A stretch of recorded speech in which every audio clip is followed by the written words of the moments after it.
Welcome to the Ron and John Show, brought to you by Veterans Lending Group, and I'm Ron.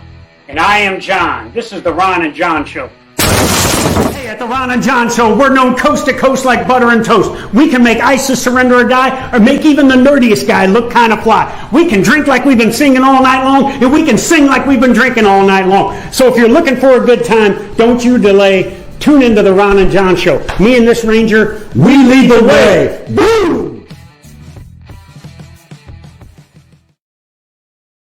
Hey, brother, how are you? What's up, brother? What a introduction. I mean, the booms all over the place on that one. I am fired up from the floor up. I got my E-tool out, man. I'm ready to get after it, man. Oh, man, that thing just fired me up as well, just like we did when we did PT yesterday. So how you doing this week, brother? Been good, man. So after last week's show, you know, I went back home to Iowa to spend time with my family. Spent a lot of time with my classmates, class of '82, Davenport West High School, and inducted 3 of them into the E-Tool Nation. Nice. So it was a great event all around.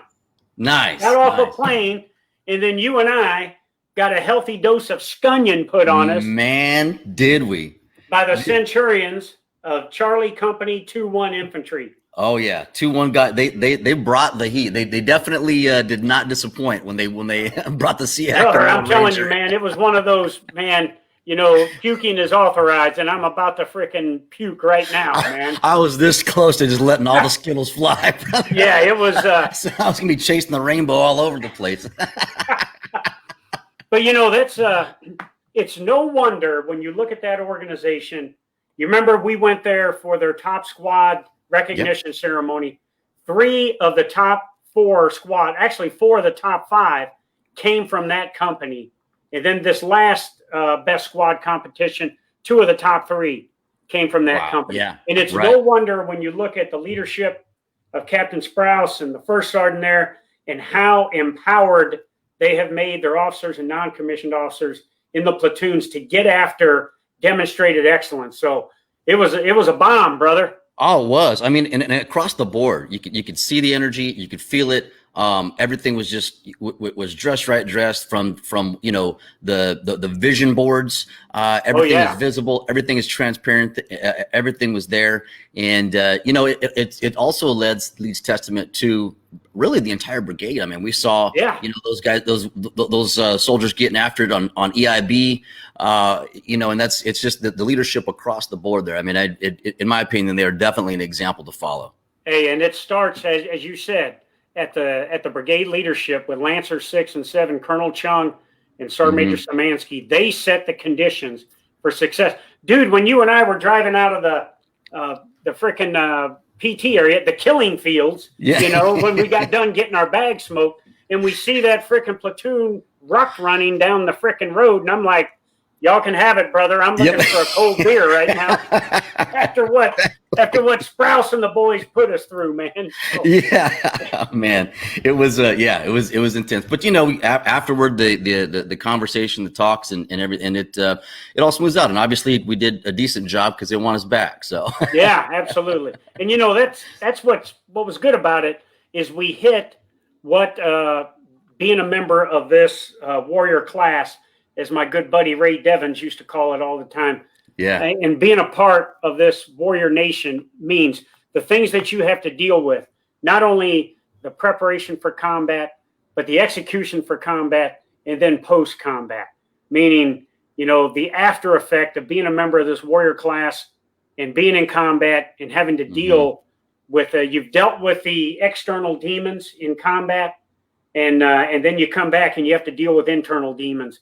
And even if it hasn't happened in combat, every day is a fight to deal with those internal demons. And, you know, I think we hit it both, you know, in that discussion there. And then what I really loved about it is when we got done, they had their equal opportunity NCO there, and they were getting ready to talk about this diversity training and everything.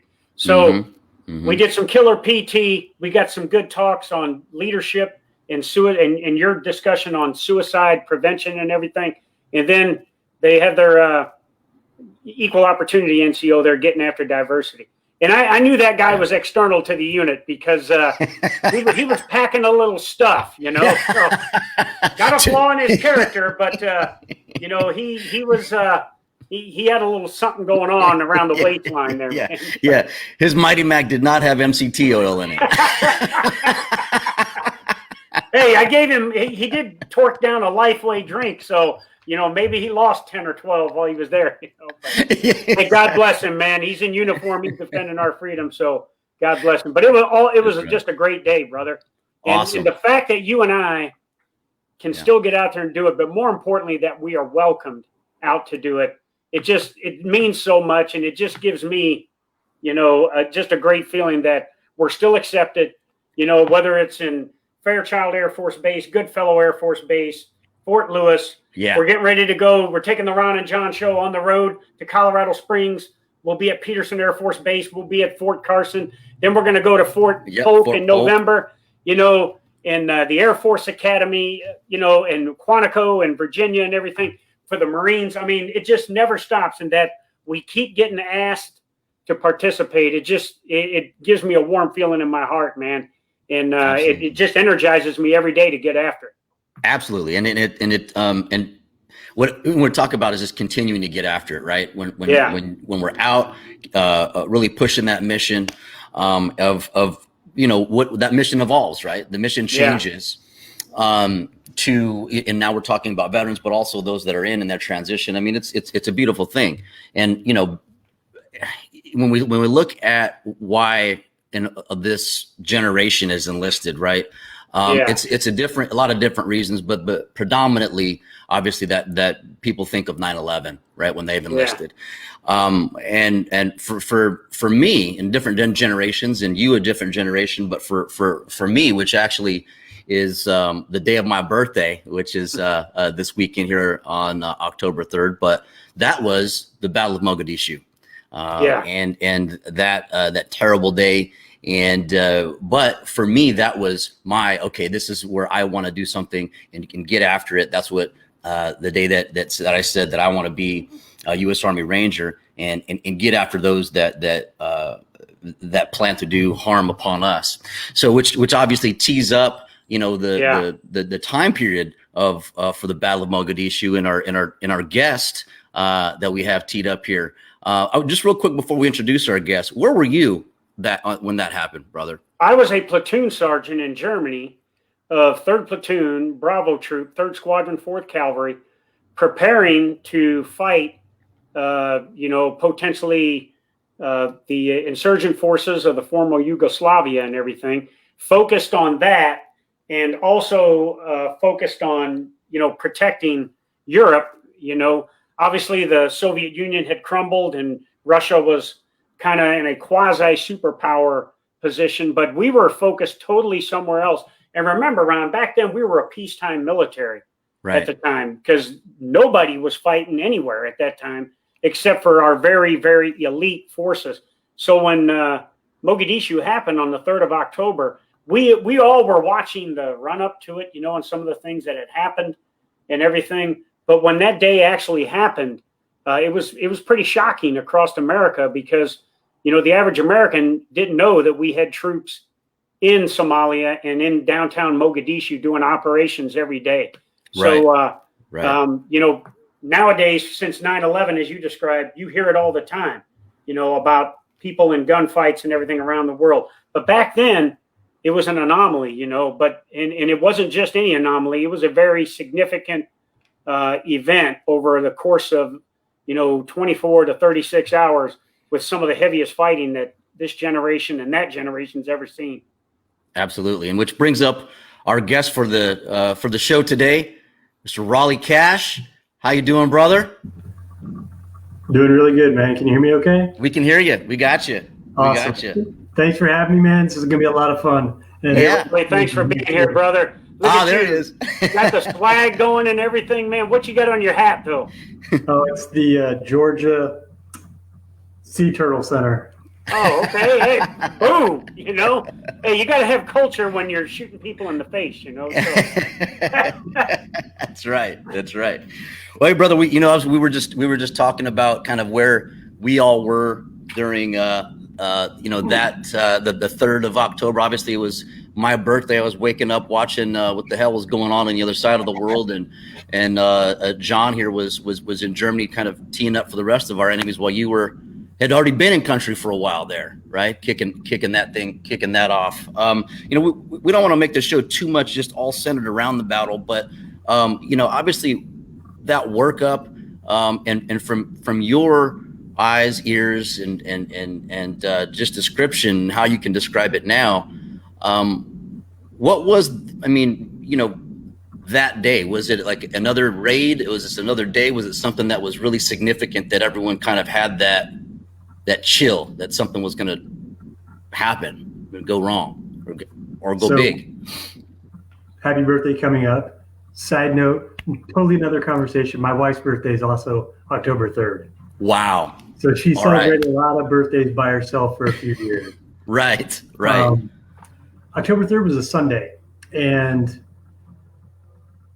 we did PT, and then some of the guys went to the beach, and some of the guys were just hanging around the hangar. It was just kind of a chill day. For however you can chill overseas, it was kind of a chill day for us. And each day we had 8 vehicles, 8 Humvees in 3rd platoon. And so each day there's a 4-vehicle convoy that would go into the city, Sword Base, one of the other locations, pick up mail, pick up Copenhagen, pick up sodas, all that stuff. Well, this was our day to go. And so we went into the city, and we were escorting an 18-wheeler that was filling up with water for the showers that we were allowed to take once a week. So the word came down that we had some significant targets showed up at the Olympic Hotel. Irene got called out over the radio. We dropped everything right there with the semi, and our convoy hightailed it back to the hangar. The rest of the task force had already launched, so they were on their way to the Olympic Hotel, had started the assault, and then so my element started running out in there too to go, do our job and help them. Excuse me. So while we were doing that is when our first 2 casualties happened, and that was Dave Wilson was the first person shot right after PSC Blackburn had actually missed the rope and fell 90 feet. So on our way in, as we were a traveling gunfight, we drove through probably 4 near ambushes, and they had started setting up the tires and lighting them on fire to try to rout us. We got linked up with the casualties. That's when the first Ranger was killed. And so we were on our way back, refitted, and then went back out. We're not successful at completely getting to where everybody had holed up after, the bee's nest opened up, all the hornets came out. So we were out in the city for a couple more hours, probably 4 more hours. Then we had to come back in. And that's when we got regrouped. I got 10th Mountain Pakistanis, the Pakistani tanks, the Malaysian APCs, got this big long convoy and drove back into the city again, and basically set up not a perimeter, but we were right in the middle of the 2 crash sites so that everybody could move out, get to both crash sites at the same time, secure the fallen, bring them back, and then we left. And as you guys know, the Mogadishu Mile wasn't really that far, but there was no room on any of the vehicles. They were all full. We had wounded guys everywhere. Not sure if you're aware, but we took over, I want to say it was 84% casualties for the task force. And so we got back to the Pakistani stadium, got everybody, kind of took stock of what we had left, who was wounded, who was killed, what's left, got everybody exfilled to back to the hangar, where obviously they were triaging and weren't expecting that to happen. So it was a learning opportunity for them as well. And after everybody was gone, we had just these skeleton crews of Humvees that we had to go back into the city and drive home. And that was a good time. Mm-hmm. Mm-hmm. Yeah, wow. Really.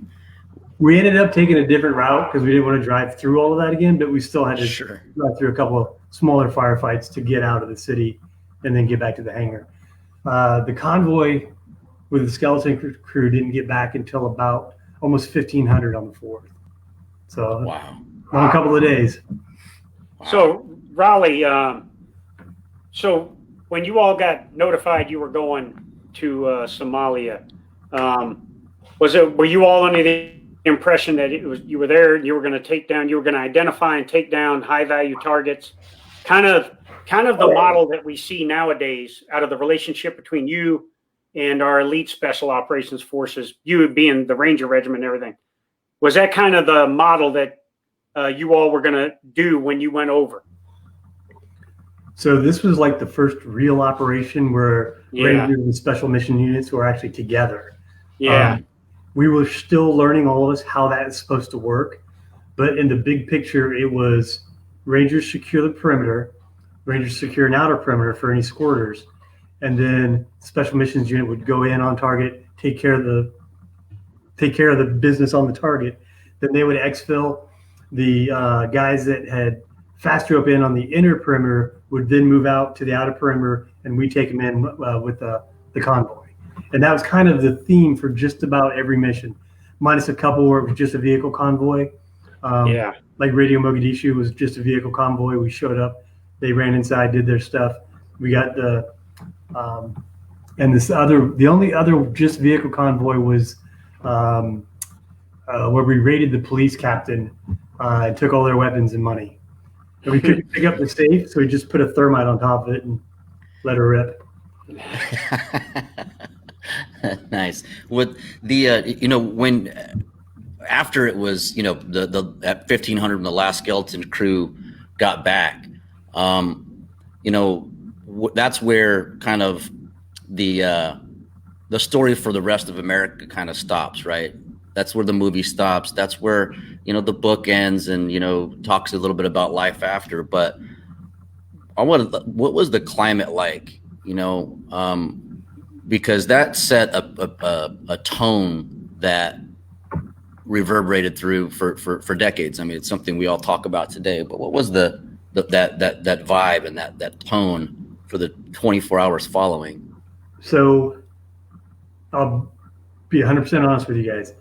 Walked in the hangar and it was surreal. So many bunks were empty. So many people were not in there. Like my RTO had gotten hit, so I was able to talk to him, and luckily enough, he was that guy, right? So he had already had a Russian nurse that was bringing him sodas as he was getting patched up. So I was like, all right, Carlson's okay. But I mean, other than that, it was like we were in a dream, just kind of wandering around, figuring out. Now we knew who all was killed. And of the 6 Rangers that were killed, 4 of them were in my platoon. Mm-hmm. So it just kind of hit us pretty hard. And so me and my Ranger buddy, one of the squad leaders, just sat down on a cot and cried for about 10 minutes. Just all that emotion had to come out. Then, without really saying a word, after we finished packing up everybody who had been killed or injured, we had to pack them up. And once we finished doing that, it was just kind of a unspoken feeling that everybody had. Everybody just got up, cleaned weapons, refilled ammunition, changed tires on vehicles, clean the blood out of the vehicles, get rid of everything, redo the sandbags, and it was like we're going back out. We also had Durant's out there, so we're going to go back out tomorrow. We're going to keep going back out. And so the set of resolve immediately changed, and the light switch got turned back on after we were able to be emotional for a few minutes. And for the rest of the time we were in country, we were just waiting to go back into the city. Wow. Because I'm sorry. We go don't ahead. want to leave anybody. That's part of our credo. Absolutely. So kind of smack in the face if they got somebody, and we can't. They're not going to let us go get him. Yeah.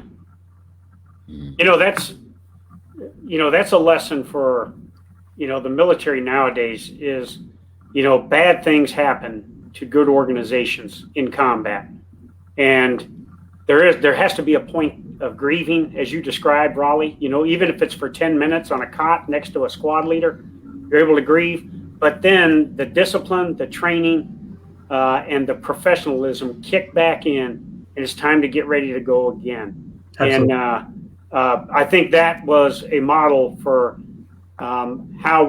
for this last 20 years, we have tried to get the units to operate now. You know, good leaders cannot, you know, think for the enemy. You know, the enemy is going to get a vote, and sometimes the enemy does some things that's bad. And but you got to get back up, and you got to get ready to get back on the horse and get back out there in the fight. And I applaud you guys for that, especially for that turbulent 36 hours there. Yeah. Yeah. You know, thanks for sharing that, brother. You know, life after, you know, and you kind of alluded to it, I think, where you said that your wife spent a couple birthdays, you know, on her own, and with that, I you know, in putting this program together today, I reached out to, you know, a couple of brothers that I know, and some feelers out, and you know, mostly a lot of them were, you know, kindly declined because this is something that's very, you know, private and understandable. But we're, you know, and you and I met at the SOCOM Care Coalition, through the SOCOM Care Coalition, there at First Ranger Battalion, and I kind of knew how you were with it, and that you'd be, you know, somewhat open to this. What did that take for you to be able to, you know, to get to where you're at now, to be able to talk about it, one, and also the line of work that you are in now to continue to help, you know, more special operators through SOCOM Care Coalition? Okay, so the grieving process still happened once we got back to the States, and at first it wasn't that difficult to process the losses and the damages, because I was still in the unit. I still had people that were part of the event. So for a few years, if I was having a bad day, I could just go talk to my buddy Kurth, or, you know, Eversman, or any of my other friends. And same, if they ever had a bad day, we just sit down and just kind of talk through it. And, you know, hey, I miss so-and-so, me too. And then tell stories, trying to keep them alive, or keeping their memory alive. After I left the regiment, I went to an old senior NCO officer unit, and it was still not so bad. I wasn't surrounded by my Rangers anymore, but I was around people, you know, older people that kind of understood. Some of them have been in some situations, not quite the same as mine, but I could still call a brother and talk to him, saying, hey, I'm having a bad day. The hardest part for me was once I transitioned out of the military. I moved up to Illinois, and I did have some close friends that were a part of the Battle of Mogadishu with me, but we were all 1.5 hours, 2 hours apart.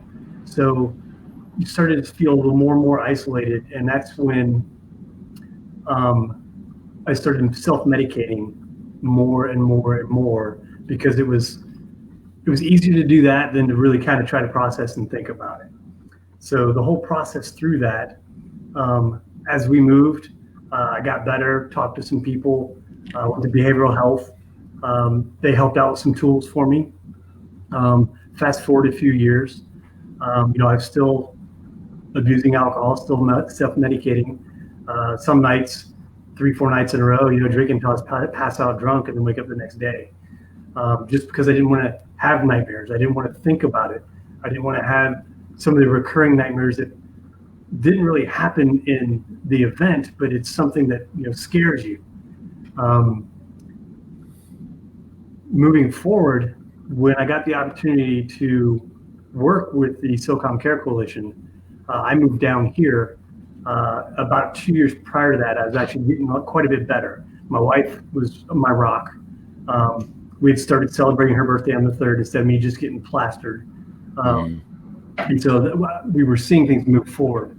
When I first moved down here, even though it was a very positive move for a very positive job for me, working with Rangers again, I was down here for about 6 months by myself, living in an apartment. I'd go to work, see the guys, and the hard part for me was the fact that I'm now dealing with wounded, ill, and injured guys again. And I didn't think of the impact that would have on me, you know, because I had found a pretty good spot. And so I just went right down the rabbit hole for about 6 months, just killing myself by self-medicating. That continued for about 2 more years until about 3 years ago, when I was like, hey, I'm killing myself. I'm not doing this. I'm going to leave my wife and kids behind. And so I started getting some real help. Went back to behavioral health, started talking to people about my addiction issues, things like that. And the hard part is raising your hand, but once you raise your hand and say, I need help, so much pressure falls off of you. It's amazing. It's freeing. You can say, I need help, and everybody around you circles around you. And it's amazing, the people that are out there in our community, friends, family, just completely understand and will give you everything that you need. The tools are there. We just have to be brave enough to raise our hand and say, I need help, and brave enough to use the tools that are out there. Yeah, that is awesome. You know, and you're exactly right. You know, I've said this a couple of times on our show here. When I finally went and saw help, and I didn't go because I wanted to, I went because my wife told me I better go, or we're going to have to reconsider where we're at. And when I was diagnosed with PTSD, I had to go tell my bosses, the chairman, General Joe Dunford, and the Secretary of Defense, Jim Mattis. Mattis, the warrior monk, you know, and I tell people all the time, that was the longest 200-meter walk I've ever been on, to go from the clinic to the Secretary of Defense's office to let him know that his sergeant major has PTSD. But you're exactly right, Raleigh. The stigma is what was stopping me, because the minute I told my bosses, they were like, okay, well, we got it. Just get after the mission, you know. So the question I had for you, obviously Mogadishu happened when we were a peacetime military. When we weren't fighting, we were doing a lot of posturing and everything. In post-operation there, two of the things that really affect people with PTSD is grief, obviously, from loss in combat and everything. But the other one is fear, and it's not fear of the enemy. It's fear of not being prepared, and meaning all of a sudden you could start getting, which is more and more a diagnosis of situation potentiae startled, meaning people that are easily startled. And when you get startled, you get pissed off because you weren't prepared. Leaving that environment where you left the Rangers, you've been in Mogadishu, you were dealing with the effects of the major combat, and now you're in this peacetime army atmosphere. Was there any kind of that uncertain of the situation you were in now, because it was completely different from where you were in terms of the brotherhood and everything, and you weren't necessarily preparing for combat like you were before? Was there any kind of uneasiness with that based off of what you had been through on 3 October 93? Absolutely. So I'll go back to 1994, about 1 year from when we were in Mogadishu. We were getting ready to jump into Haiti. Mm-hmm. And, oh, yeah. You know, Yep. Younger NCOs, E4 privates, we call them imports, guys from other units that have come to the Ranger Battalion, and, you know, taking off their, you know, whatever other combat patch they had. And they're like, yeah, we're going to go. I'm like, and so we sat them down and we told them, you don't want to go do this right now. You don't know what's out there, what's waiting for you. You need to be better prepared, and to not take some of the privates with us because they weren't ready mentally, physically, or professionally. So immediately all of us NCOs knew that was an issue and addressed it in the hangar there at Hunter Army Airfield. We're like, no. But moving forward, as my career progressed, and you know, I became a senior NCO, and like I was telling you, in the last unit I was in, I still had some worth. I still had some. I was still putting something, you know, together. I guess worth is the best way I can explain that, and you guys understand. Yeah. Once I transitioned to a civilian, I didn't have that sense of worth anymore. I wasn't contributing to the fight. I wasn't Sergeant Cash. I wasn't an NCO molding lives, helping people. Right. We were doing great things where I was at. It's not the same. And the fear of the unknown did get pretty bad at times, because, you know, now I'm a civilian. Yeah. They can fire me if I'm not doing a good job. You know, it's not the same. The civilian world, they don't always tell you where you really stand. Whereas in the military, if you're messing up, somebody's gonna tell you, let you know rickety quick. Yeah. So that was the biggest adjustment for me after working with people and having people tell me that's not my job. So I would lose it pretty epically at times at work because somebody say that's not my job, or hey, we're not supposed to do that. It's like, or we've always done it this way. It's like, no. Yeah, we call those guys the NMJ crew. Not my job. Not my job. It's not my job. But and I think that's why I was doing okay. And the timeline I kind of gave you, the farther away I got from it, the harder it became to swallow it. What really helped me get a lot better was actually a quote from General Patton. So it had to be around 2010, 2011 when somebody posted on Facebook, and I was like, oh, whatever. And I read it, and it never resonated with me before, right? But it's foolish and wrong to mourn the men who died. Rather, we should thank God that such men lived. And then it finally hit me, and I was like, okay, I'm still going to mourn my Ranger buddies, but not in the way that I've been doing it. I'm going to celebrate their lives and the fact that I got to fight shoulder to shoulder with them and live and breathe with these guys. And I can continue their legacy for their family, for my family, so that wherever they're at and whatever you believe in, they're looking down on me and they're like, you're doing it right, brother. And that's what I live for every day now. Awesome.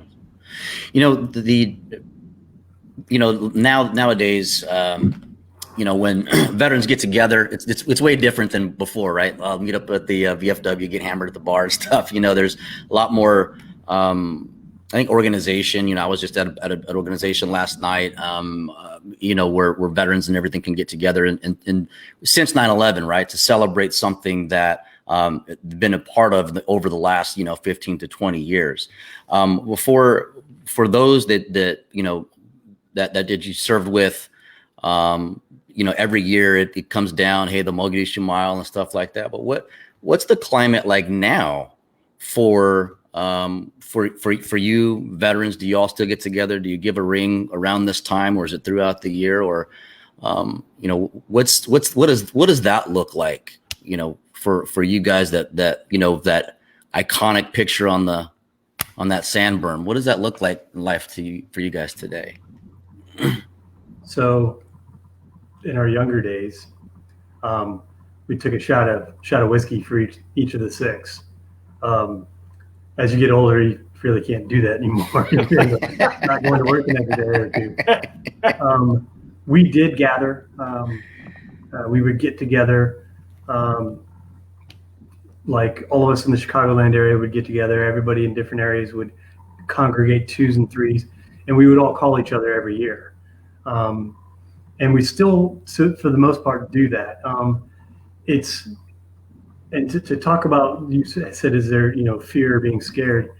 It's around September is when we all start feeling like, I won't say impending doom, but it's coming. You don't know if you're having a good year or bad year. So we start reaching out to each other earlier now, talking through things, just touching base with guys you haven't talked to in a year. We try to mix it up and talk to different guys all the time. So so Ron can hear from Cash this year, and so. And that's what keeps us doing okay, going down the right track. And with the Mogadishu Mile things and like that, guys are starting to show up to those, give little speeches, talk to some of the people, kind of let them know, hey, yeah, it's a movie, yeah, it's a book, yeah, it's this, but we're human, and there was human cost in that, and it's real, and it affected all of us. I mean, guys from the Special Missions Unit are finally now talking about it openly, and what a huge event it was, and how it scarred them. And hearing them say that helps a lot of the Rangers, because we were so much younger. I was like 25, and to know that these caliber of men are starting to raise their hand and say, hey, I need help too. Ron, to answer your question, which is what made it easier for me to say, hey, I'm going to talk about this with anybody that wants to hear it, and let them know that although some really crazy stuff went down, we're now getting better, and we're now letting people know that we were messed up, and letting people know that, like I said earlier, raise your hand, raise your damn hand. Yeah. So actually, some of the guys, sorry to cut you off, some of the guys are doing actually Go Ruck events now. And oh, really?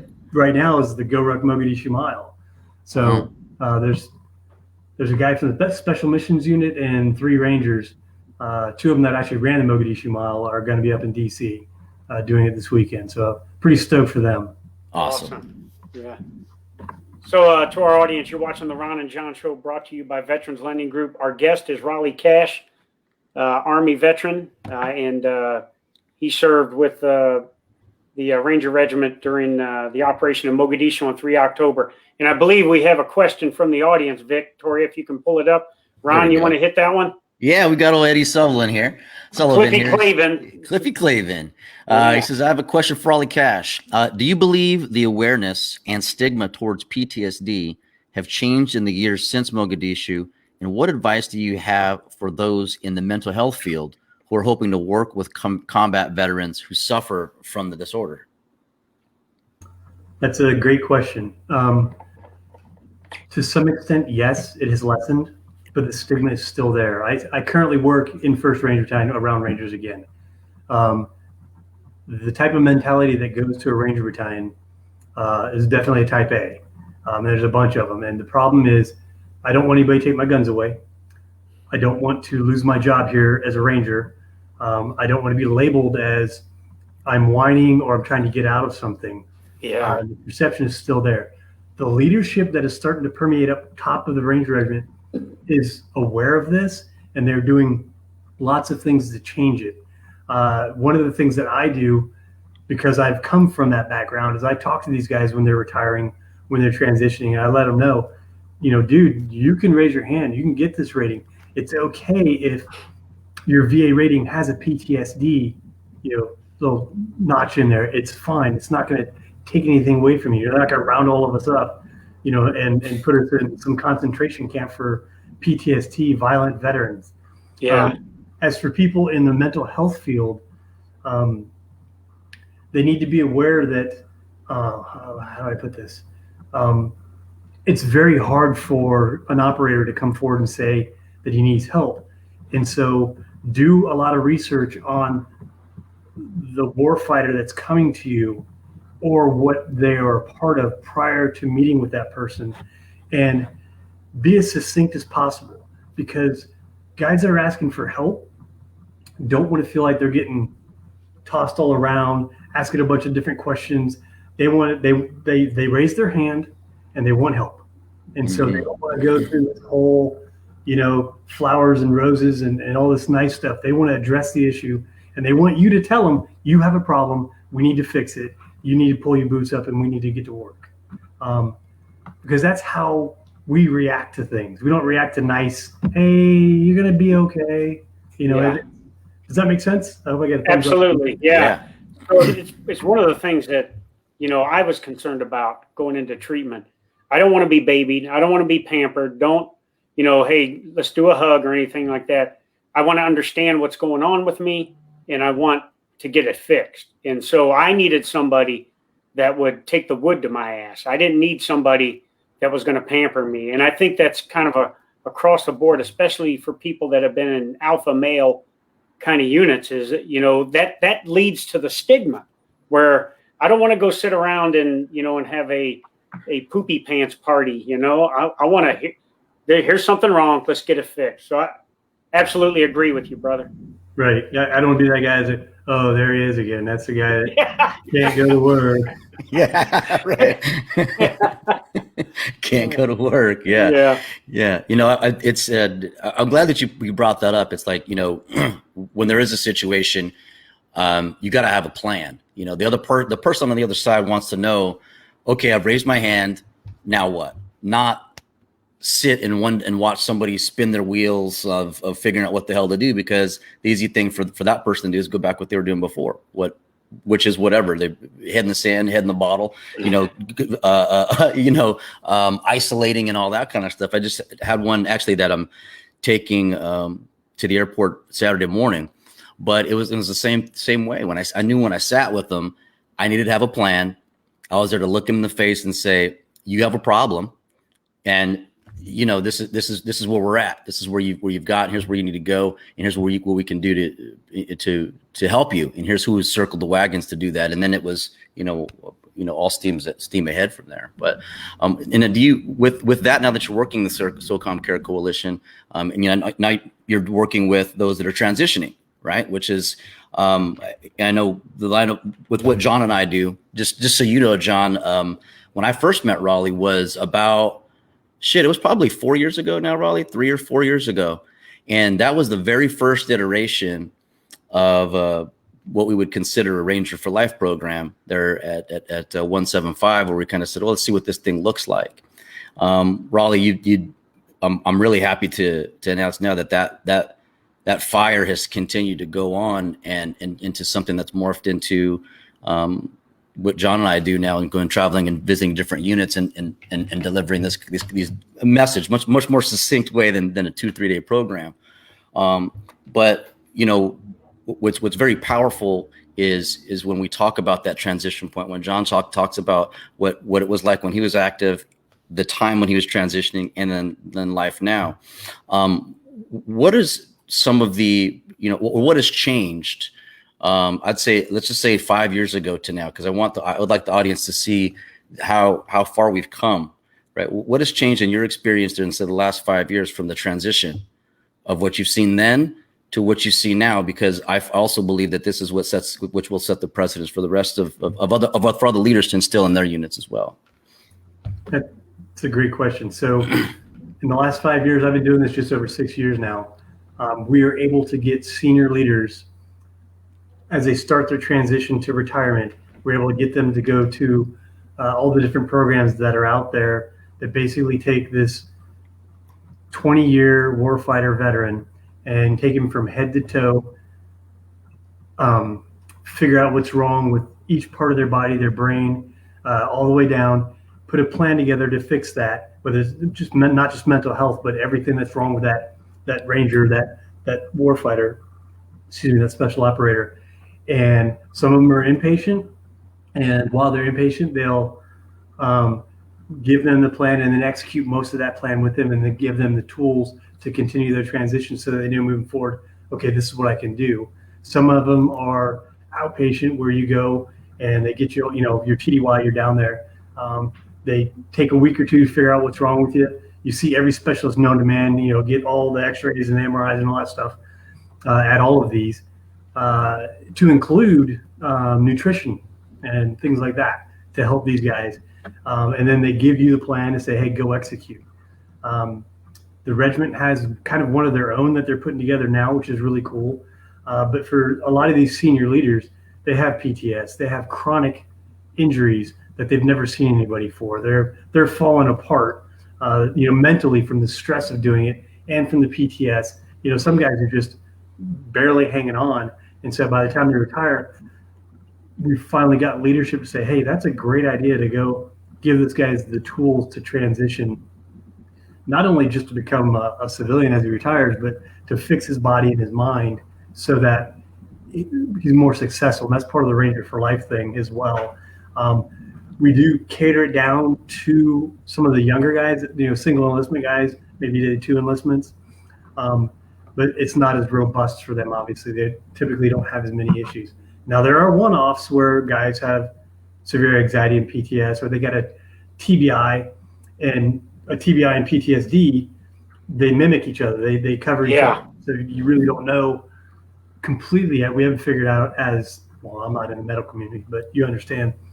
Is it TBI covering up PTS, or is it vice versa? And then, or is there something underlying? Is he possibly bipolar?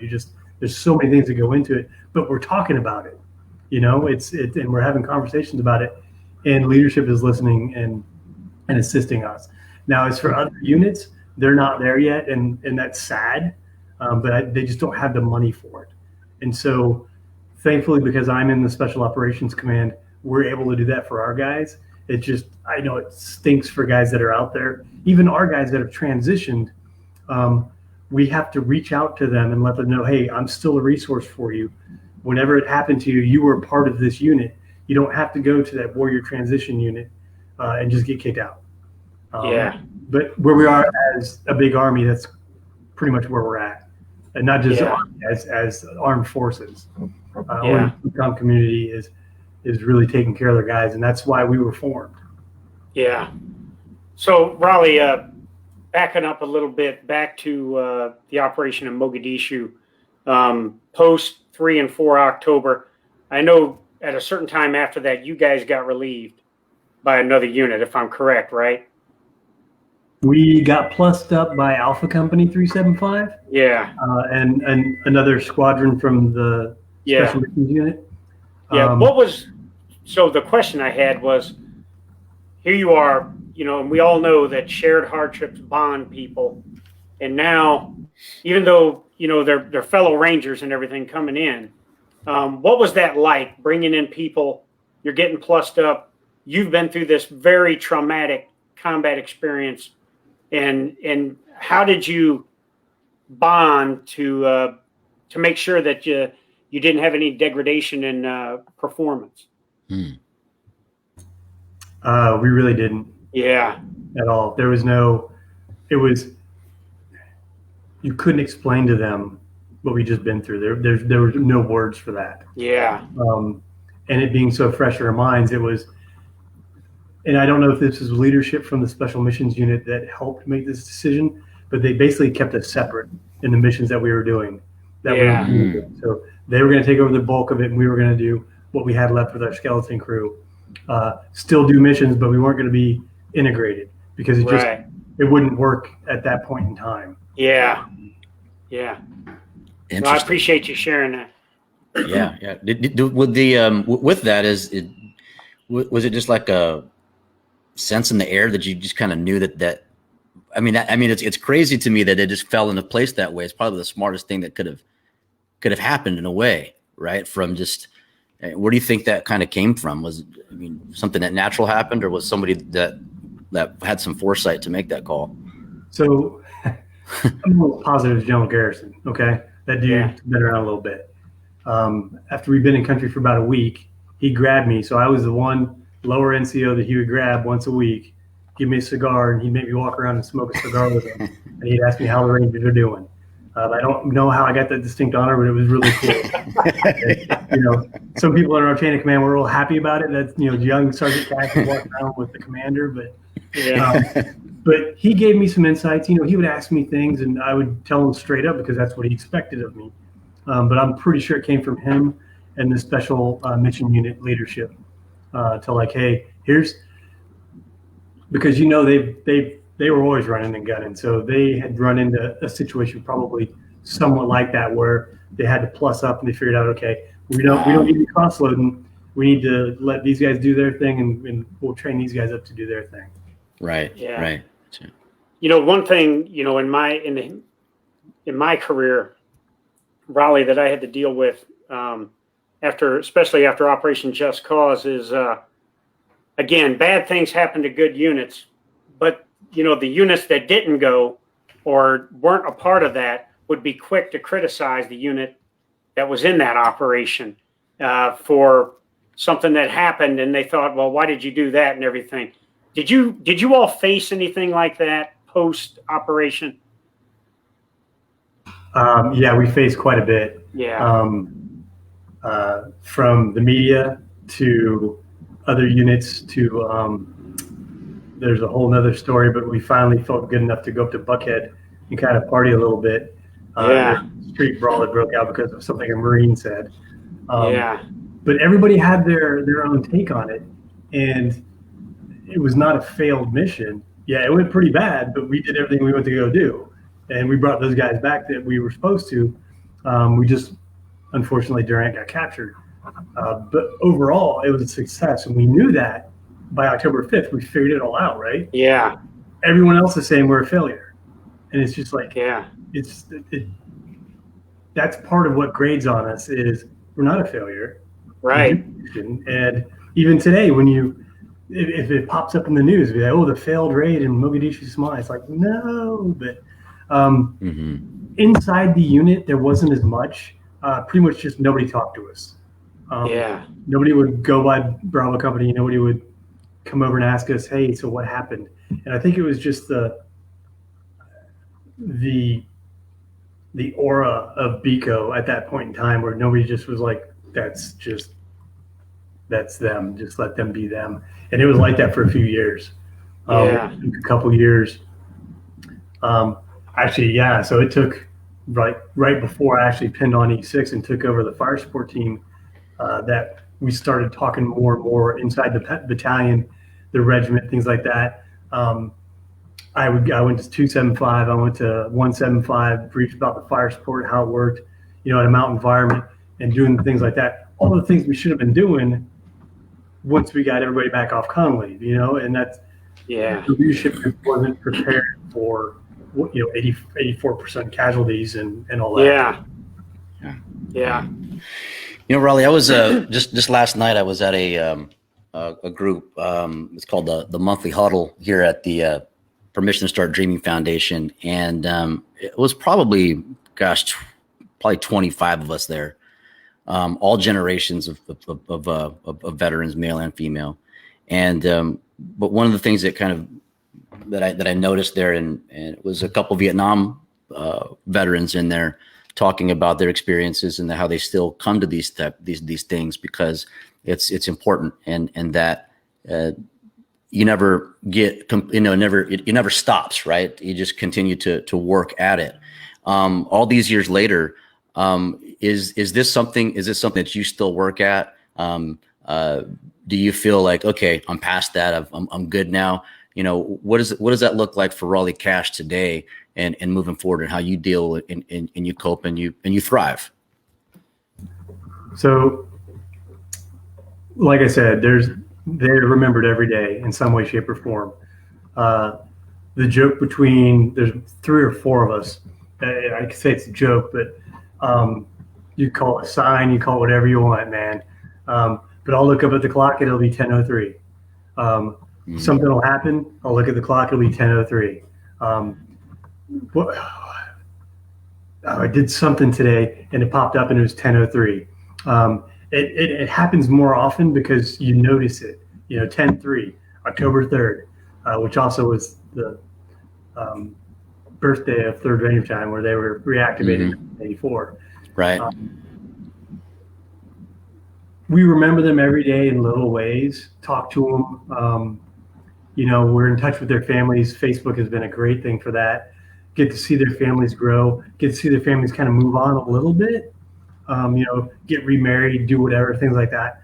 But they're a part of our community. That's our tribe, and they know they're a part of our tribe. And even let's say their new spouses, or the children that never knew, the first dad, they're part of our tribe. And so that's how we do it every day. You get a Facebook post and then you send somebody a message to one of the guys who's KIA. He was the only married guy at the time. And so we went to pre-ranger, and of course you're given, the weekend off prior to going to ranger school. So we all went to his house and got drunk. And his wife had to put up with that, right? So she knows all of us very well from way back. And I guess to stop babbling that's what it is. That's our tribe, and we keep our tribe strong by keeping the memory and keeping them alive every day. Awesome. Well, so Ron, you think we ought to hit him some rapid fire here? I think we should, brother. I think we should. Raleigh, we didn't tell you about this, but every episode of the Ron and John Show, we spend the last 5 minutes doing rapid fire questions, and it's just it could be any topic. Brother, go ahead. I'll give you the pleasure of firing off the first round. All right, Raleigh. So tell me if this name rings a bell to you. Al Lamb. Which one? Well, yeah, that's a good question. He was a platoon sergeant in Bravo Company. Yes, Al Lamb. We call him Skull Crusher. I was going to ask you. So he and I were students together at the Sergeant Major's Academy in 2000, 2001, which is where I learned a lot about, the operation of Mogadishu.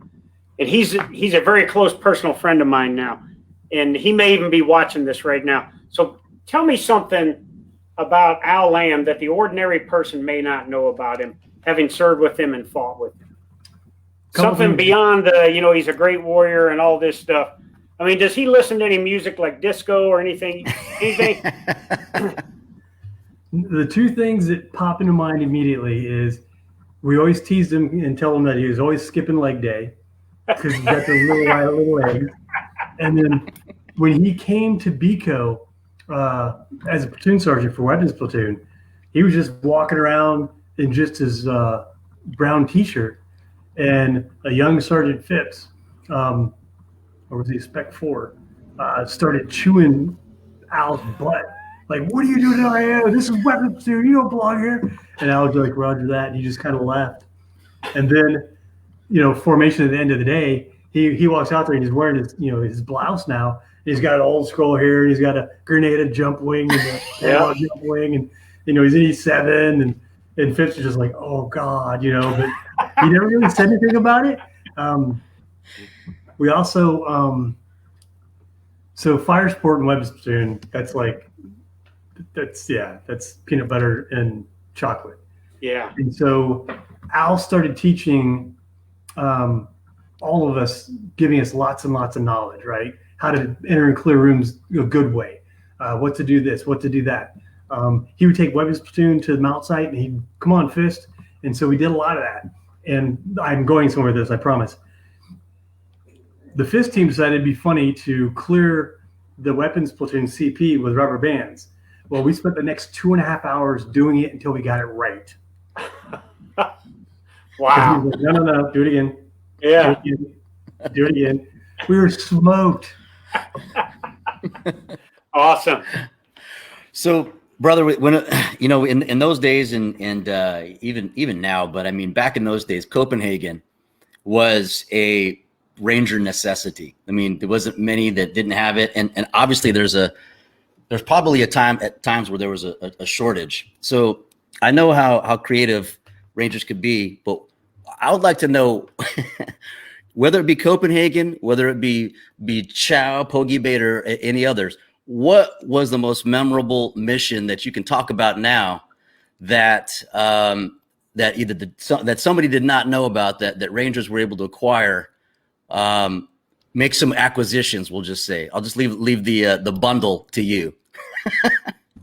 All right, so obviously there's multi-countries there because it was a UN thing, and we like to tell people, hey, we're not part of the UN, and we're not Domino's Pizza. We don't deliver food. We're here for a different reason. And so the Russian compound was like just across from the showering area from us, right? And I'm sitting there, and my Ranger buddy, rest in peace, Ruiz, walks up to me. He's like, Joe, dude.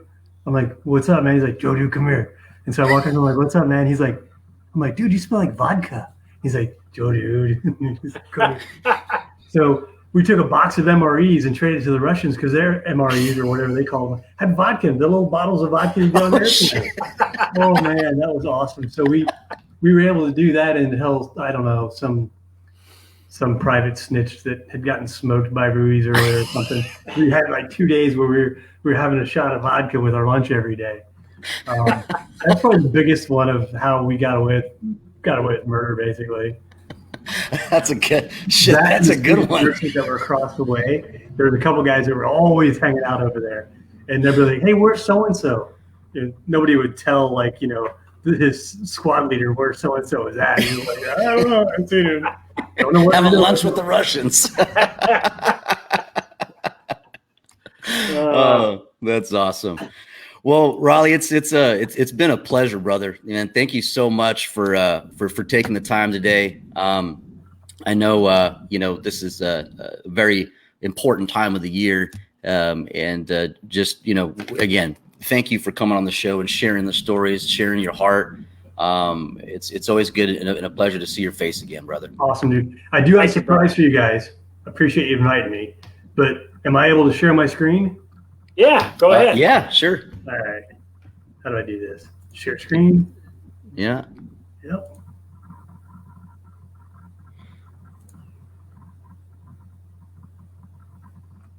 Can you see these pictures? Let's see here. No, maybe Vic can help us out here. Vic, can you help us out? Oh man, I was hoping I could share. We some might be pictures. able to. Is it a website? No, it's a file on my desktop. Oh, let's see here. Is that why? Probably. I'm not sure. Let's see here. Oh, it's showing on mine that it's. Oh, Did you hit the share screen button there? I did. I'm not this bad at technology, I promise. Do you see a black screen? It's not putting up. No, I don't see it, brother. Oh. It So sounds like I something have- good. And what I wanted to share with you guys and some of the viewers and people that are watching, I have pictures of the aftermath, what the vehicles look like, what Oh. Wow. just the carnage of the vehicles. And a Humvee will drive on 4 completely shredded flat tires. Yeah, absolutely. Wow. I guess I'll have to share those with you guys later at a different day. I'm sorry to the listener. I really wanted to show you. No, it's all good, brother. I mean, you could shoot it to us. We'll actually get it posted on the Ron and John show. We could show the post part of it. Absolutely, Okay. get it to I us. can We'll make send you it. a few We'll photos. still Yeah, share. they're all out there.